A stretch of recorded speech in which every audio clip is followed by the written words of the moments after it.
Hi Stampers, I'm Meg from Live & Stamps and welcome to another Maker Mornings with Meg video. So last week I shared some fun projects with you that were Halloween-y, the last one that I shared. And today we're going to continue our fall trend with the Pretty Pumpkin stamp set, this one right here. I love these pretty pumpkins with the different kinds of ideas, and I shared one actually, I don't know, probably a couple weeks ago at the beginning of this catalog, I think, that used those dies so you can kind of see how they go together. And this designer series paper is gorgeous. I love pretty colors, saturated color, lots of different choices. But what if you don't have the color paper that you want? What if you want to do somebody's school colors or something specific for fall, or you just have a specific color palette in mind and you don't have paper on hand that matches it? Like, you know, can you imagine the horror? So a really good solution to that is to grab your blending brushes, and we are going to use 2 of them today with 3 different colors. So I'll talk a little bit about using blending brushes with multiple colors, and then I'm going to show you how to do this background. So this is really a pretty simple stamping technique. It doesn't take a lot of supplies. The stamp set we're going to use does have coordinating dies, so if you have a die cut machine, Stampin' Cut and Emboss machine, then you can go ahead and do the dies to go with it, but really you could do this with just blending brushes and ink. So I know you guys are excited to see the card come together. Good to see you guys. Hey, Sue and Deborah and Trish and Dawn and Margie and Tanya, everybody who I missed, sorry, Pam and Vicky and Margie. If you aren't getting notifications about videos, make sure you update your Facebook notifications. I posted a thing on the Live & Stamps page the other day so that you can adjust those. Facebook had a round of sort of changing them without us knowing. So if you were wondering why you didn't get notified, check that. All right, so let's get started with our project. And I hope everybody had a great weekend. Ours was insanely fun and busy. There was a homecoming football game on Friday night with marching band, and then there was a homecoming dance on Saturday. There was a junior high cross-country meet on Saturday morning, and then yesterday we went on a Boy Scout hiking trip with my son, which was a fabulous hike in the woods. So we're getting ready for a backpacking trip. So lots of fun things coming up. So I hope you guys had a good one too. Tell us what you're doing, especially if it was something creative. So, all right. So I am getting these papers set here because I have a, let's see. Let's do this just a little bit. There we go. Okay, so I have a piece of very vanilla cardstock. I actually started this with basic white, and then I decided I didn't really, I liked the vanilla for the back of the colors. And so here are my colors: Cinnamon Cider, Pumpkin Pie, and Rich Razzleberry. And they are, oh, I don't have any of my stickers put on for these. Okay, so usually you take the sticker from the back. I'll just show you this really quickly. And I'm gonna peel, I like to peel the background off, so that I just go ahead and toss. And then this sticker right here is the narrow one, and it's meant to go in this little tray here at the bottom of your ink pad.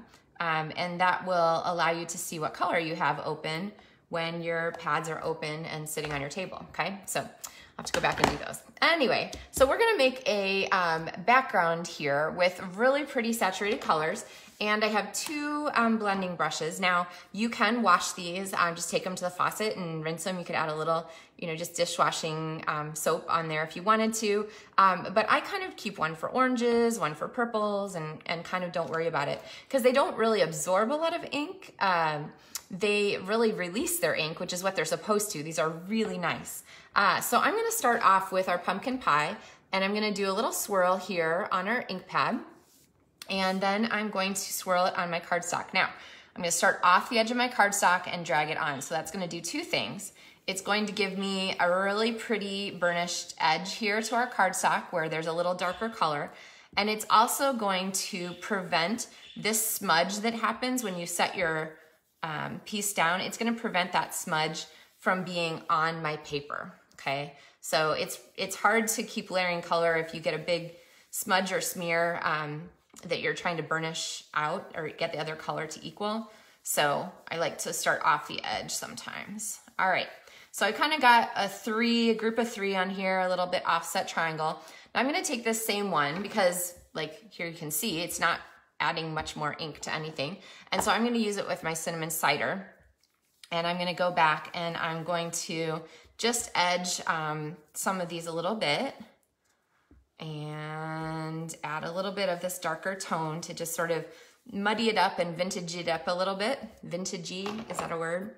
And then I'm gonna come back here with my rich raspberry and I'm gonna do the same thing. Start your blending brush off the edge so that you get that easy transition, okay? It's hard to burnish out sharp edges. And then I'm gonna kind of pull this all the way across here. And you know, when I first put my blending brush down, I'm actually adding ink to the paper. But when I keep doing this circle, I kind of keep my finger on here to push the color in. When I keep doing the circle, I'm really not adding any more color. I'm just burnishing those colors together. So it's pushing that ink around on the page so that I get that pretty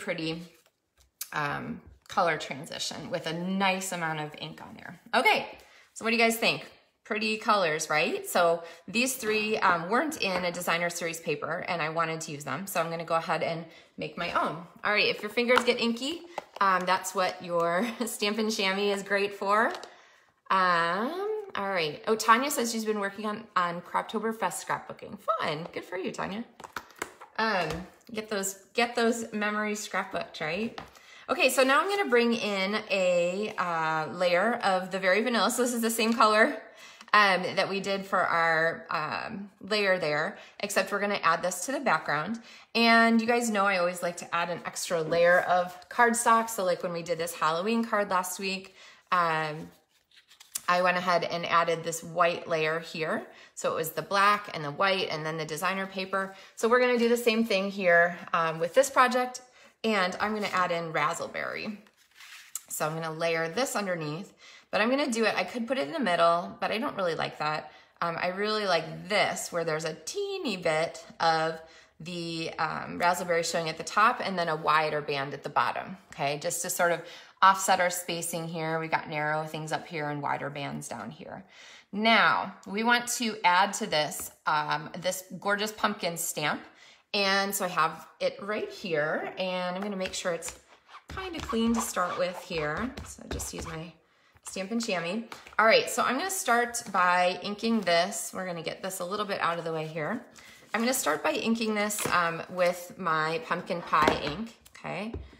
So I'm gonna get it nice and thoroughly inked there. And then I'm gonna use my blending brushes for another technique, and this is a direct to stamp technique. So, hi Taryn. Hey Roz. So I'm going to add some color to this because I don't want it to be just pumpkin pie. I'm going to grab my blending brush here that I used with my cinnamon cider, and I'm gonna go ahead and tap some color on here and add just a little bit of that. And then I'm gonna take my other blending brush that I use with Rich Raspberry, and I'm going to tap some color on here.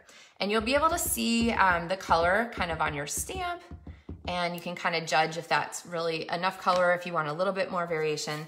But it's almost kind of like a cool tie-dye effect, because when you stamp it, you're gonna get this pretty variegated color on there. See how pretty that is? So that is gonna be a great match for our background, okay? Now, this stamp set has a set of fabulous dies that go along with it. The pumpkins, what are they called? Detailed Pumpkins dies. Oh, see, I saved my extra of that there. So this one cuts out that super detailed pumpkin. This one cuts out the one we're gonna use. And then there's also this set of 3 and then these little vines. So lots and lots of choices. This is kind of a workhorse die set. Then there's also this pumpkin here, which is not match a specific stamp. It just gives you this great sort of pumpkin silhouette shape. So lots of possibilities with this one. But I'm gonna use this guy here. And we're going to drop this on here and run it through our dot cut machine. And through the magic of television, we have that here, okay? So, oh, these little stars are popping around. We're actually not gonna use the stars today. I know you're shocked. But I'm gonna bring this in here. And then let's go ahead and attach these 2 layers. So I have my multi-purpose liquid glue this morning. Remember, it's not Elmer's. You don't wanna glob it on. And the nice thing about that is that it gives you a fraction of time to adjust the sort of placement, so you can shift those layers if you need to. And I'm gonna go ahead and put this on here as just a guide, but I'm not gonna stick it down yet because I wanted to show you some different ideas here for sort of connecting the layers together. So I really like this contrast here. The dark color behind really makes our pumpkin stand out. But we're going to go ahead and add some more connections here. And I'm gonna use this stamp here. Let's see, Taryn asked a good question. She said, do you keep a blending brush for each color or shades of them? I keep mine on a super broad swath. So like this one is orange and cinnamon. This pumpkin one I would probably use for lighter purples also. If I wanted to go really light, like fresh freesia, I might need to go ahead and rinse this at the sink and just let it dry for an hour or so. But I used my blending brushes the other day too with the purples to turn this black and white paper from the clearance rack into a pretty paper that matched our chosen colors for this card. So remember, the blending brushes are a workhorse tool. They come through to a package, so that's a great start, and you could just rinse them and use them for all the colors you need. I think I have 6 or so that I use regularly, so I don't wash mine hardly ever. But like we talked about, they don't continue to bleed color for a long time. So they really grab the ink well and they release the ink well, which is what we want. Okay, so bringing our paper back in here and this little leaf, I have my cinnamon cider ink, and I'm going to go ahead and connect our pumpkin to the background here by stamping a leaf up here. So I'm gonna go ahead and pop it, I think, across here like this. Okay, so now we're, I always keep my pieces on here to use as a guide, but so I don't attach them because I always want to move them out of the way to do my stamping. And then I really want just a little bit over here, so I can gauge this here and know that just that curly Q is going to show and the rest of it's going to be hidden by the pumpkin. So that is kind of ideal. Now I also want some leaves down here at the bottom so that our pumpkin is kind of sitting on a home base here. And so I'm gonna go ahead and pop this one down here. And let's see, get that kind of resettled. And then I want it to also go out this direction. So I'm gonna pop this one in here. And I want these ideally to pop under the edge, there we go, of our rich razzleberry layer so that they're not like just floating. They're kind of part of the whole design. So there we have that, okay? So you can see how all those pieces kind of fit together. Now, we need a greeting for this, and the greetings for this stamp set are great, but I really like being able to use my pumpkin cards for all things. Although this, if friends were pumpkins, I'd pick you, is pretty cute. I really wanted this to be sort of an all-purpose card, and so I decided to bring in my Sunny Sentiments stamp set, which is one of my go-tos for just all kinds of things. I mean, a happy hello is a great greeting that I just adore. And if you have someone that you feel like, you know what, I really feel like sending a card to somebody, this greeting right here, I know we've been out of touch, but I think about you more often than you know, is kind of a beautiful way to reconnect with someone. So if you're looking for a sentiment for somebody you haven't talked to in a while, I would definitely have this one. And then it has birthday and thank you and, you know, thinking of you kinds of pick me up kind of greeting. So Sunny Sentiments is a great one. We're going to use Happy Hello today. And I was thinking about this. So I actually originally did my greeting right here on the background, which is really kind of pretty. So here's that version. So I'll pop this on here like this. So this is what, that's my stamp sound. Got it? This is what that would look like. And this is a really great simple version of this card, right? Not adding too many layers, just go ahead and trust your stamps and your ink to do the work for you. But then I thought, kind of really want to add something extra. So what if we add our greeting on a strip of paper or pumpkin pie cardstock? So I'm gonna go ahead and stamp this on here. And one of the great things about adding your greeting on a strip or on another piece is that if I had put this on here and I'd gotten it like horribly crooked, then I would have had to cover it up or make this part again. So when you're doing your stamping on another layer, if you decide it's not very straight, like kind of that one isn't, then you can always stamp it again and really it's not a big deal. Or if you were stamping a whole bunch of cards, you could, you know, go ahead and just stamp down the line and have all the greetings that you need, okay? So we don't need that many. Where's my scissors? We just need one, and I think this one is my favorite. So I'm gonna go ahead and cut a banner tail here, and you can do that, or honestly, you could use one of the punches. The triple banner punch is a great one for doing that if you like are horrified by the idea of trying to cut that yourself. And then let's bring this back in, and we're gonna add this here as a layer on our card. I'm gonna pop that down just like that, okay? So a great way to make that greeting pop a little bit more. So I'm gonna go ahead and use my multi-purpose liquid glue again on here. And I don't remember how high I put that. So we're gonna take our second and down lower. Okay, you'll notice that I am shimmying that paper. I'm not peeling it back.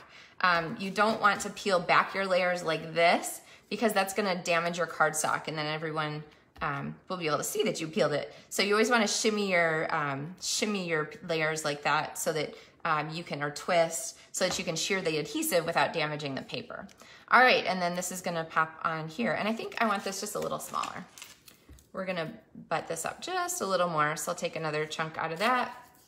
There we go. And if you're like, my lines never line up, honestly, mine don't either. I don't worry about it too much. So it doesn't have to be absolutely perfect to be a cool effect. So I'm gonna pop some dimensionals on the back of these, pop one on there, a couple on this longer piece, and then let's stick this down and we're gonna add some embellishments. So I went back and forth on the embellishments for this one, and I'll show you the two that I considered. Let's go there and there. So the first one I pulled out was actually the Champagne Rhinestones. They have a really great soft fall-ish kind of color palette. And so they would be a great greeting or a great addition to this card too. And actually, you know, maybe I decided I like those better. But what I decided to go with was the adhesive, the Archery Blooms adhesive backed sequins, which come in a package that looks like this and has like a cardboard backing. And I find they're a little bit, it's a little bit hard to keep them in that package. So my strategy is always to grab one of the Stampin' Up! Clear envelopes.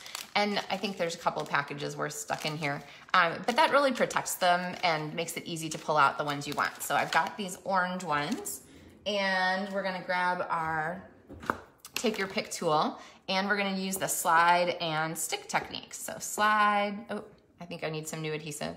Okay, a word of warning about your Take Your Pick tool. If you need new adhesive, give it a teeny turn, like less than a quarter, and then just wait, because it takes a little time for that adhesive to kind of blurb out of there. There we go. And you don't want to overdo it because you're gonna end up with like an inch of adhesive sticking out all over the place. That putty is sort of funny, like a Play-Doh factory. So I'm gonna pop some of these down here, and then let's put some smaller ones kind of up here. So these are a little bit more subtle than the sequins, or more subtle than the, well, what are the other ones called? And why did that one not stick? Oops, okay. A little more subtle than the rhinestones, but there we go. Okay, so there is the front of our card. We, of course, are not finished because we really need to do something on the inside of this gorgeous card. And let's see, Lana says the background makes the stamped pumpkin pop. It really does. You want that gorgeous dark background to make the stamping one show. And so I have my stamp here. And you know what? I haven't re-inked this, so it's gonna be really light, which means when I put it on here, I'm gonna get that effect, but in a really light version. So if you wanted to write over it or something like that, you certainly could. You're not like, you know, it's not taking up a ton of space for you. And then you want to grab an envelope. So here are my vanilla envelopes. And this one I might do something simple. Now I have a lot of that razzleberry on here, so I don't really wanna use it directly back in my pumpkin pie pad without cleaning it a little. Yep, looks good. So I'm gonna grab my same stamp here and pop this kind of down here in the bottom corner of our envelope, okay? So there we have our finished card and our envelope with that pretty pumpkin stamp set. And here's what the sort of simpler version looks like. So using the, without the extra pumpkin pie layer and without the sequins, also still a terrific card possibility. So think about simple stamping too for your choices. All right, what do you guys think? It's a pretty set way to make some cards that feature colors that are your choice, right? If you happen to love a certain color trio, that is always a fun way to come up with paper that matches exactly what you want to do. The other thing that I was going to mention is of the colors, if you're a person who's thinking that sometimes you have a hard time matching colors and figuring out what's going to go well together, you can use the color charts in the Stampin' Up! Catalog to kind of take a lot of the error out of that process, the color picking process for you, because the Stampin' Up! Colors are organized into families. So there's the brights, the neutrals, the regals, the subtles, and then there's some basics. As then the in colors as well are sort of like little mini families, because each one of these has 10. These guys each have 5. And within any one of those color families, you can always mix and match 3 of those colors and know that your project is going to be fabulous. So any of the brights, you could pick Poppy Parade, Flirty Flamingo, and Daffodil Delight and know that you're gonna come up with a really great color value matched card.